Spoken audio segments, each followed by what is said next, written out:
संसार में उसने भेजा है, ये बात सत्य है। जिस तरह से हम लोग अपने बच्चों का जीवन यापन, भरण पोषण, पालन पोषण करते हैं, इसी तरह से हम सब का भरण पोषण, पालन पोषण करना ये उसका दायित्व भी है और उसका धर्म भी है और उसका कर्तव्य भी।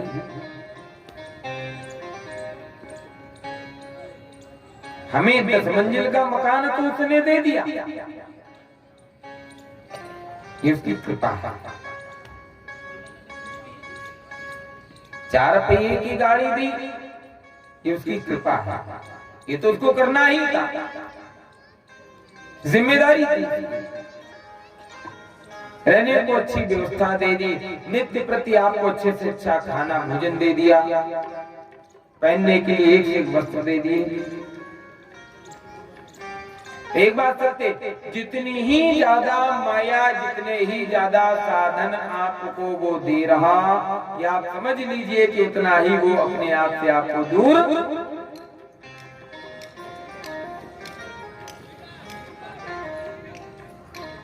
या तो माया मिल सकती है और या तो माया पति मिल सकता है।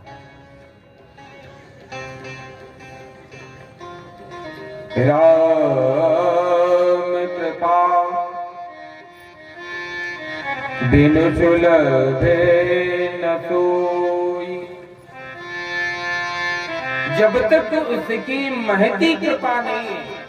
अगर किसी संत का साक्षात्कार हो जाए, संत का यदि दर्शन हो जाए, संत के द्वारा सत्संग हो जाए, तो ये मान लो ये उसकी कृपा नहीं, ये उसकी विशेष महती कृपा है।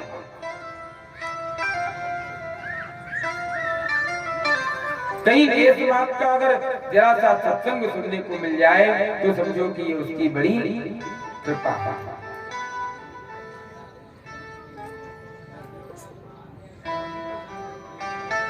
चक्र तीर्थ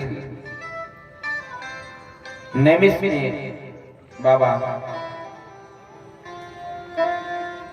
शुद्ध जी महाराज शौनक आदि ऋषियों को कथा रूपी मृत का पान कराते हैं। हरिद्वार में आनंद नामक घाट पर बैठ करके बाबा सुखदेव जी राजा परीक्षित जी को कथा रूपी मृत का पान कराते हैं। बाबा सुखदेव जी बताते हैं कि हे राजन, एवं व्यथितो बुद्ध्वा समाधाय मनोरथी जजाप परमं जाप्यं प्राजन्मन्यो निशिचितः। हे राजन,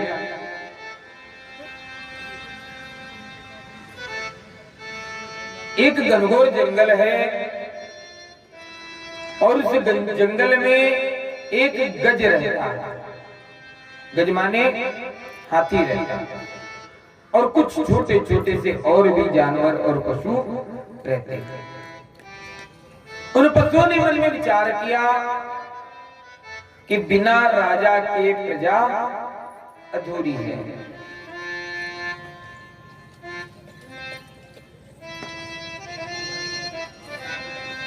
दिग्जीवनम प्रजाहीनम,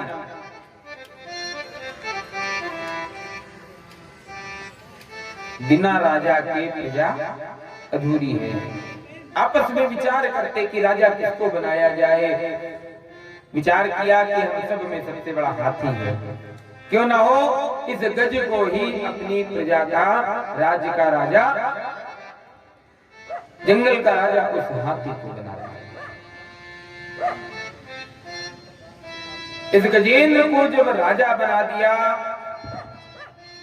अब तो क्या कहना कि राजा बिल्कुल मदमस्त हो जाता है। जंगल में भ्रमण किया करता, जाने कितने वनैले पशुओं का, वृक्षों का संहार करता। और इस संसार रूपी जंगल में मनुष्य रूपी गज ऐसा कोई नहीं है जिसको कुछ पाने के बाद मद ना आए। को जन्मा जगे मायत माई गोजन माजर गोजन माजर मायत माई गोजन माजर मायत माई प्रभुता पाई आई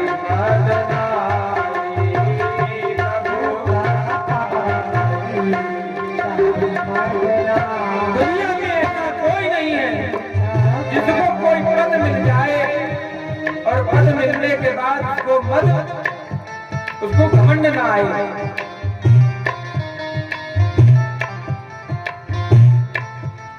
दुनिया में कोई ऐसा नहीं है जिसको मद को जन्मा जगमा असमाही प्रभुता पाई आई मद नाना।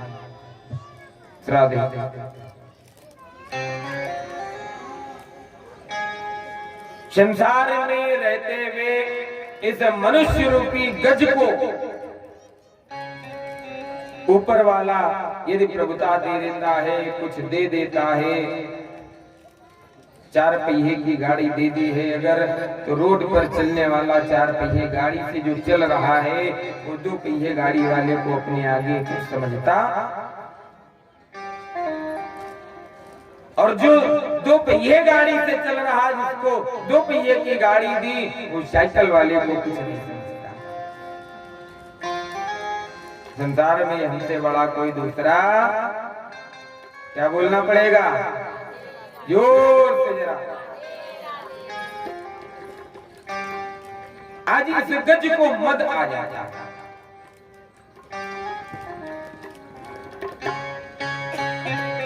छोटे छोटे वृक्षों को रौंदता हुआ अपने बड़े बड़े पैरों से पहुंच जाता एक सरोवर में। सरोवर में पहुंच करके प्यास लगती इसको जल ग्रहण करता, अधिक जल देख करके परिवार वालों के साथ जल क्रीड़ा करने लगता। उस जल का दुरुपयोग, देखो एक बात है, आपको वही वस्तु नहीं मिलती है, या तो जब वो वस्तु आपको मिली है तो आपने उसका दुरुपयोग किया है,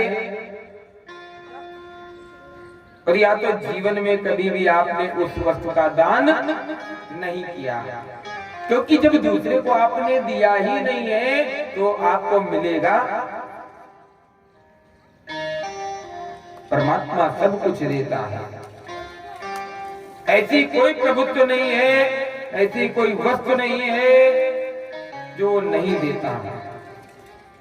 लेकिन हाँ, मिलने के बाद यदि उसका दुरुपयोग करते हैं कि आप 100% आप मान लो आगे चल करके आपको मिलने वाला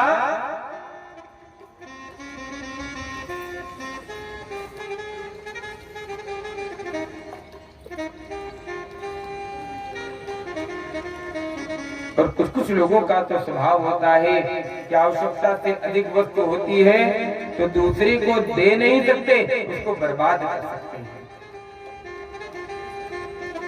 आजकल शादियों में जाओ, देखो प्लेट में उतना भोजन, अरे उतना निकालो जितना पाना हो। जितना भोजन लोग करके नहीं जाते सवेरे, देखो उससे कई गुने ज्यादा भोजन बर्बाद फेंका हुआ पाया जाता है।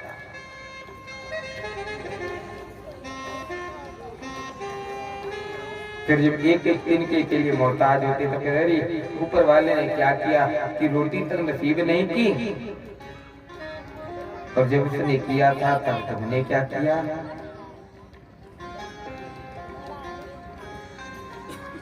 आज जब ये गज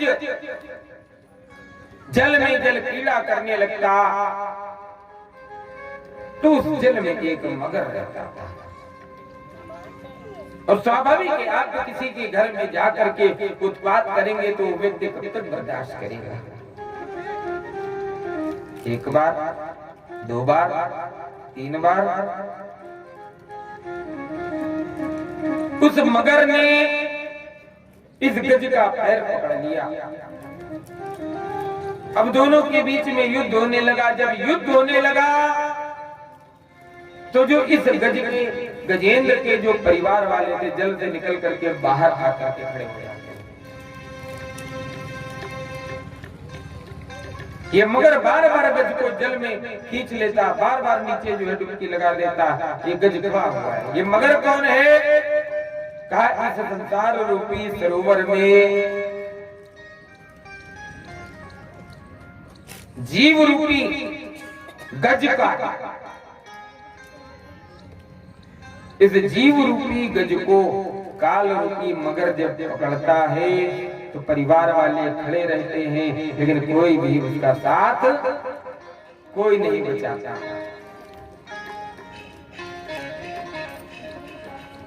जीवन भर हम लोग पूरा जीवन व्यतीत कर देते हैं। जग में जन्मे जब बाल भये, तब एक ही सुध रही भोजन की। तन में प्रगटी तरुणाई, तब इच्छा भई तन्नी तन की। नहीं ध्यान कियो नहीं भजन करो, रही अंत समय में मन की। पूरा जीवन हम लोगों ने बर्बाद कर दिया। निरर्थक बचपना था, खाने खेलने में लगा दिया। युवावस्था आई, विवाह हो जाए, जवानी विवाह परिवार पालने में लगा दिया।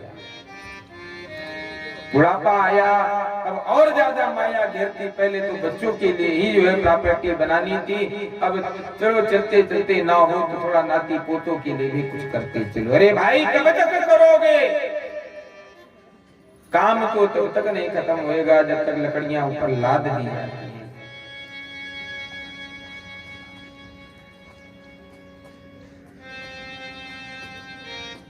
और जहां काम है वहां राम मिलेगा। ये कहिए, चाहे लो राम चाहे लो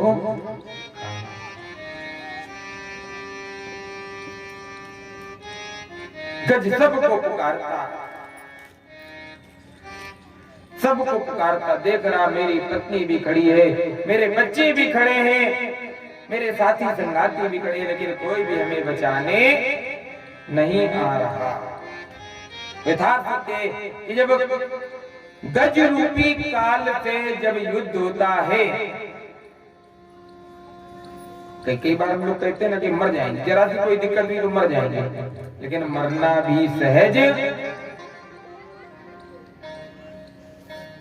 और हमें तो लगता है कि जन्म से ज्यादा कठिन मरना है। ऊपर से खाता नहीं पूरा हुआ है तो कितना कोशिश कर लो। मरने वाले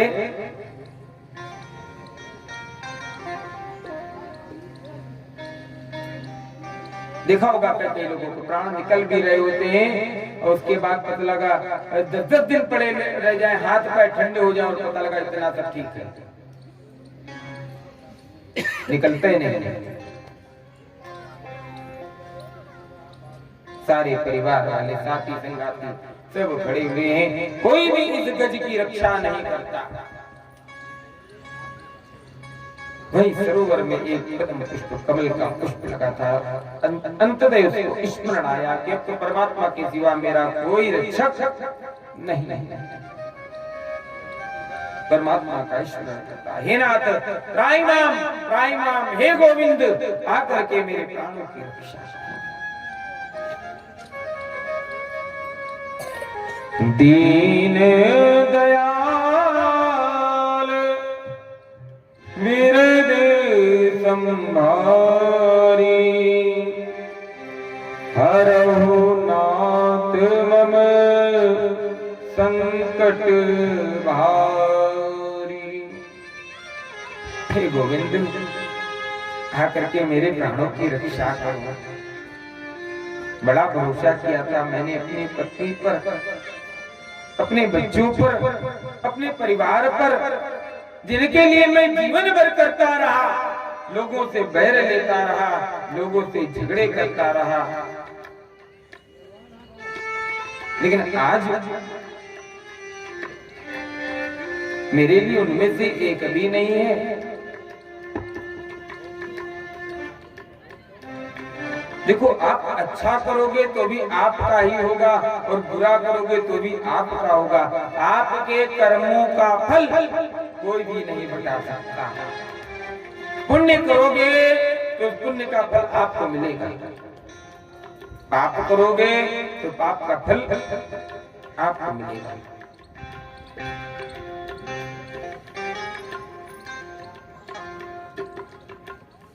ये गज हताश हो जाता है,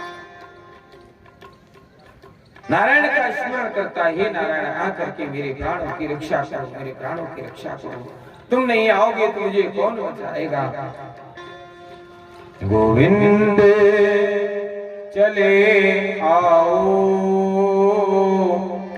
गोपाल चले आओ।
जैसे ही नारायण ने आर्त भरे शब्दों से इस गजेंद्र की पुकार को सुना, आज नंगे पैर गरुड़ को छोड़ करके मेरे नारायण इस गज को इस मगर रूपी ग्रास से मुक्त कराने के लिए आ जाते हैं। आज इस ग्रह मगर रूपी ग्रह को ग्रह के बंधन से गजेंद्र को नारायण ने पैसा सत्य अंततः काम कोई नहीं आता। कितना व्यवहार कमा लो, कितना परिवार बना लो, कितनी प्रॉपर्टी बना लो, कितने मित्र बना लो।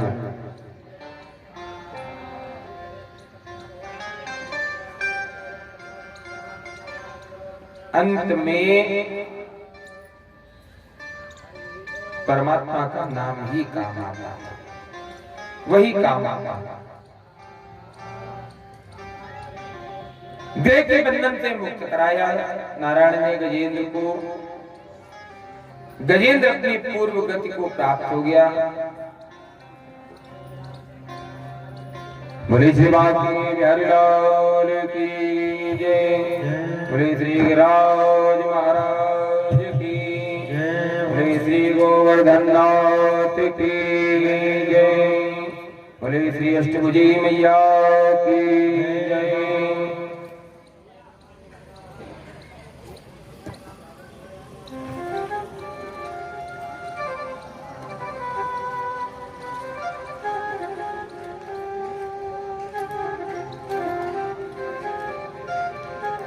लाडली अद्भुत नजारा, लाडली अद्भुत नजारा, तेरे बरसाने मेरे।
जय जय श्री राधे। आज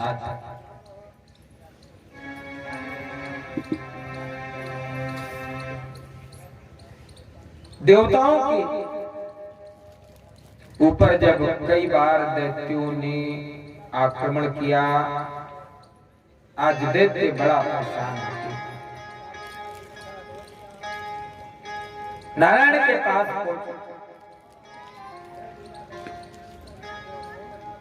नारायण ने देवताओं को आश्वासन दिया, चलो कोई बात नहीं, अब दैत्य तुम्हारे ऊपर आक्रमण नहीं करेंगे, लेकिन उसके लिए एक योजना करनी है। क्या योजना? यह है कि दैत्यों को तैयार किया जाए, दैत्य और देवता मिलकर के समुद्र मंथन करेंगे, और समुद्र मंथन में जो विष निकलेगा वो विष दैत्यों को पिला दिया जाएगा, और जो अमृत निकलेगा वो अमृत देवता ग्रहण कर लेंगे। तो किसको भेजा जाए दैत्यों से कहने के लिए? फिर बाबा नारद जी की याद आई। नारद जी को बुलाया गया कि बाबा जाओ, दैत्यों से कहो कि हम लोग समुद्र मंथन करेंगे, और समुद्र मंथन में जो अमृत निकलेगा उस अमृत को हम लोग दोनों लोग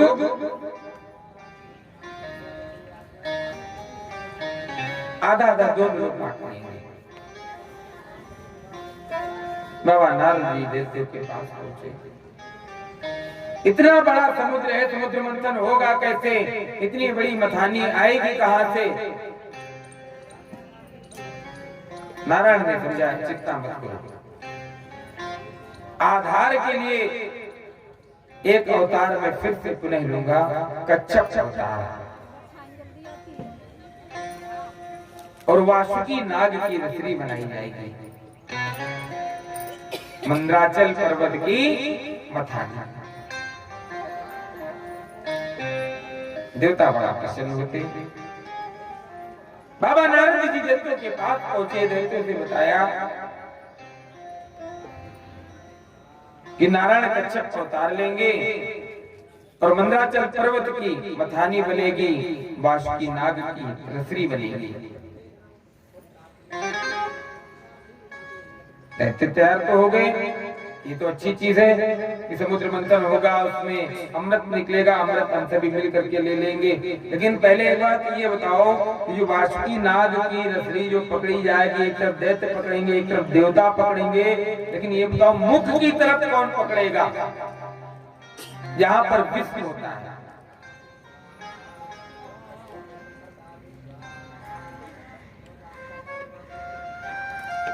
नारद जी ने कहा कोई बात नहीं, जैसा आप चाहोगे वैसे ही हम लोग तैयार हो जाएंगे।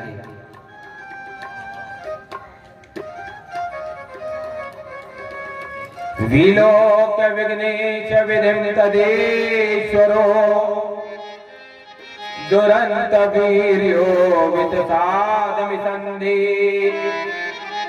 दैत्य और देवताओं के बीच में संधि हो गई, समुद्र मंथन के लिए दोनों तैयार हो गए। कृत्वा वपुः काश्यपमद्भुतं महते प्रविश्यतोऽयं गिरिमुञ्जहारः। यहाँ पर 24 अवतारों में नारायण ने एक अवतार लिया, कच्छप अवतार का। कच्छप माने कछुए, भले कच्छप भगवान की। अब तो समुद्र मंथन प्रारंभ होता, समुद्र मंथन प्रारंभ होता है। मुख की तरफ देवता पकड़ते हैं, पूंछ की तरफ दैत्य पकड़ते हैं। मंथन प्रारंभ होता है। मंदराचल पर्वत की मथानी बनाई जाती,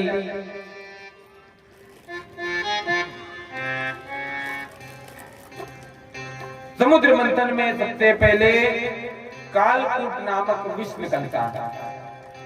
अब तो बड़ा परेशान है दैत्य और देवता, इतना सारा विष, इतना सारा जहर ये कहां पर छोड़ा जाए, बड़ा चिंतित होते। अचानक स्मरण आता है क्यों ना हो भूत बावन बाबा भोलेनाथ ही ऐसे हैं जो इस विष को धारण दैत्य और देवता त्राईमाम करते करते बाबा की शरण में पहुंच जाते हैं। देव देव महादेव भूतात्मना भूत भावान त्राईमाम शरणापन्ना त्रैलोक्य दहनाद विशाल। बाबा की शरण में जाते हैं, बाबा रक्षा करो रक्षा करो।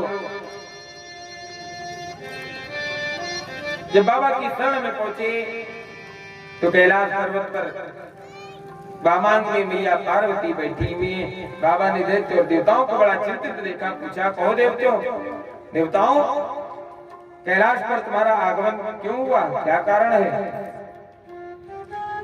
कहा बाबा हम लोग समुद्र मंथन कर रहे थे तो उसमें कालकूट नामक विष निकला है। हम लोगों में किसी में सामर्थ्य नहीं है जो उस विष को संभाल सके, और आप तो दीनों पर दया करने वाले हैं, इस विष को आप ही ग्रहण धारण करें। बगल में मैया पार्वती बैठी थी। मैया पार्वती ने कहा खबरदार जो इस विष को लिया। दैत्य और देवता दोनों ही बड़े होशियार हैं। जब समुद्र मंथन करने गए थे अमृत के लिए, तब बाबा को नहीं पूछा कि बाबा थोड़ा अमृत तुम भी ले लेना, और आज जब पहले विष निकल आया तो विष देने